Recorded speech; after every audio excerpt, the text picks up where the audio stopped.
বিসমিল্লাহির রহমানির রহিম। প্রিয় দেশবাসী, আসসালামু আলাইকুম। শুরুতেই মহান আল্লাহর দরবারে শুকরিয়া আদায় করছি। হাজারো শহীদের প্রাণের বিনিময়ে আমরা দেশ এবং জনগণের স্বাধীনতা, সার্বভৌমত্ব রক্ষা করতে পেরেছি। তাবেদার মুক্ত বাংলাদেশে জনগণের ভোটে জনগণের কাছে জবাবদিহিমূলক একটি নতুন সরকার যাত্রা শুরু করেছে। দেশে গণতন্ত্র এবং মানুষের অধিকার পুনঃপ্রতিষ্ঠার এই যাত্রা লগ্নে আমি দেশবাসীকে শুভেচ্ছা এবং আন্তরিক অভিনন্দন জানাই। স্বাধীনতা প্রিয়, গণতান্ত্রিক আমি প্রিয়। জনগণের কারণেই দেশে আবার মানুষের অধিকার, সম্মান এবং মর্যাদা পুনঃপ্রতিষ্ঠার সুযোগ সৃষ্টি হয়েছে। আমি দেশবাসীর উদ্দেশ্যে একটি বার্তা দিয়ে বলতে চাই, মুসলমান, হিন্দু, বৌদ্ধ, খ্রিস্টান তথা দল, মত, ধর্ম, বর্ণ নির্বিশেষে পাহাড়ে কিংবা সমতলে বসবাসকারী এই দেশ আমাদের সবার।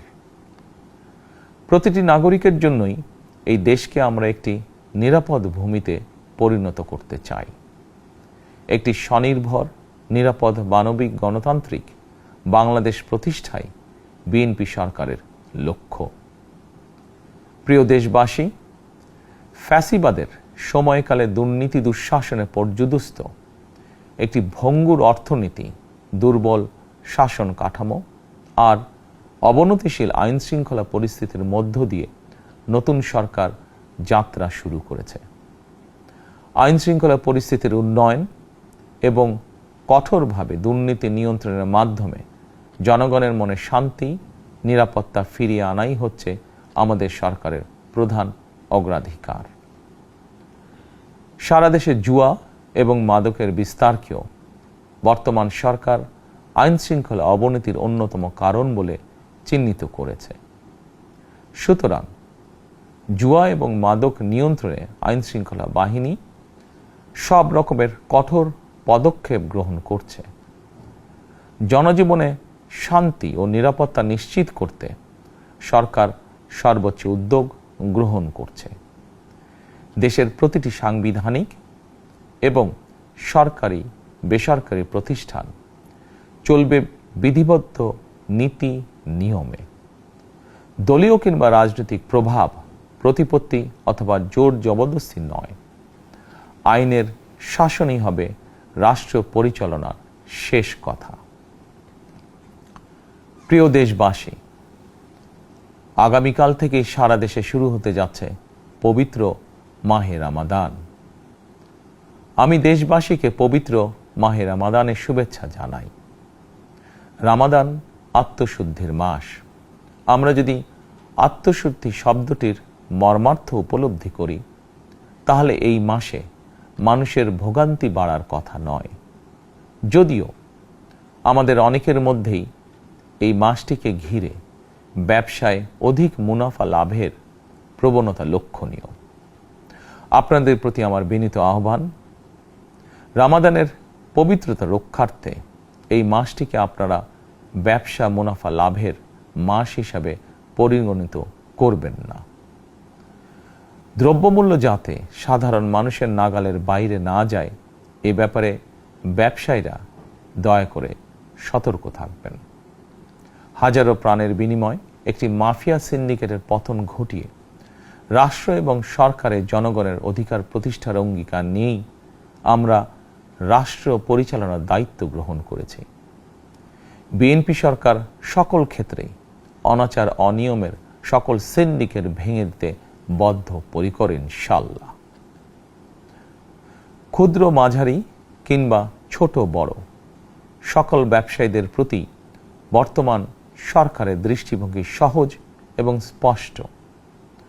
বর্তমান সরকার ব্যবসায়ী এবং ক্রেতা সাধারণ উভয় স্বার্থ রক্ষা করেই প্রয়োজনীয় পদক্ষেপ গ্রহণ করতে চায়। সুতরাং সরকারের পক্ষ থেকে কী ধরনের উদ্যোগ গ্রহণ করলে বাজার পরিস্থিতি নিয়ন্ত্রণে থাকবে কিংবা ক্রেতা বিক্রেতা উভয়েরই স্বার্থ রক্ষা হবে, এ ব্যাপারে আপনাদের যে কোনো ধরনের পরামর্শ কিংবা অভিযোগ শুনতে সরকার প্রস্তুত। ক্রেতা বিক্রেতা গ্রহীতা, এই সরকার সকলেরই সরকার। এই সরকার আপনাদেরই সরকার। আপনারাই ভোটের মাধ্যমে এই সরকারকে রাষ্ট্র পরিচালনার দায়িত্ব দিয়েছেন। আপনারাই এই সরকারের শক্তি। প্রিয় দেশবাসী, পবিত্র রমাদান মাসে রোজাদারগণ বিশেষ করে ইফতার, তারাবি, সেহরি এই সময়গুলোতে নিরবিচ্ছিন্নভাবে গ্যাস, পানি ও বিদ্যুৎ সরবরাহ পেতে চান।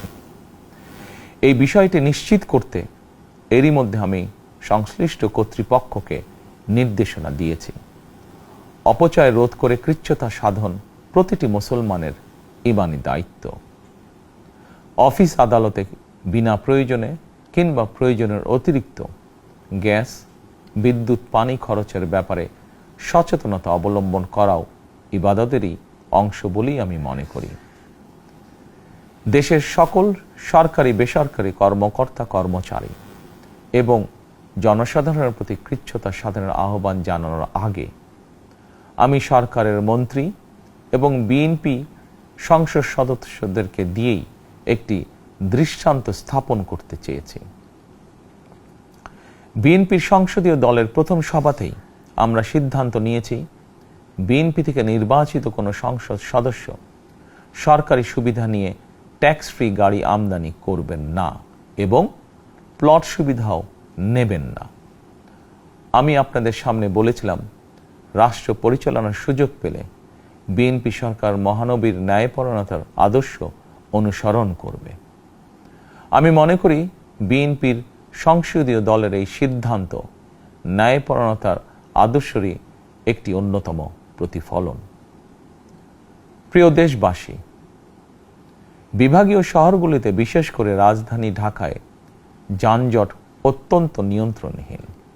হাটে মাঠে ঘাটে, অফিস আদালতে জনগণের ভোগান্তির শেষ নেই। জনজীবনের নানা ক্ষেত্রে জনদুর্ভোগ লাঘব করা না গেলে জনমনে স্বস্তিও ফিরবে না। রাজধানীতে জনসংখ্যার চাপ কমাতে বিকল্প ব্যবস্থা গ্রহণ করা জরুরি হয়ে পড়েছে। মানুষ তার নিজ জেলায় কিংবা নিজের বাসা বাড়িতে থেকেও যাতে সহজভাবে সঠিক সময়ে অফিস, আদালত, ব্যবসা বাণিজ্য করতে পারেন, সেই লক্ষ্যকে সামনে রেখেই সারা দেশে রেল যোগাযোগ ব্যবস্থা ঢেলে সাজানোর উদ্যোগ নেওয়া হচ্ছে। এই পরিকল্পনার অংশ হিসাবে প্রথমেই রেল, নৌ, সড়ক এবং সেতু মন্ত্রণালয়ের কার্যক্রম পুনর্বিন্যাস ও সমন্বয় করা হচ্ছে। আমরা মনে করি সারা দেশে রেল যোগাযোগ ব্যবস্থার সহজ, সুলভ এবং নিরাপদ করা গেলে একদিকে যেমন জনগণের শহর কেন্দ্রিক বা নগর কেন্দ্রিক নির্ভরতা কমবে, অপরদিকে পরিবেশেরও উন্নতি হবে। প্রিয় দেশবাসী, আমাদের চারপাশে সমস্যার শেষ নেই, তবে সমস্যার পাশাপাশি সম্ভাবনাও কিন্তু কম নয়। আমাদের বৃহৎ জনগোষ্ঠীকে যদি আমরা দক্ষ জনশক্তিতে রূপান্তরিত করতে পারি, তাহলে এই জনসংখ্যাই হবে আমাদের জনসম্পদ।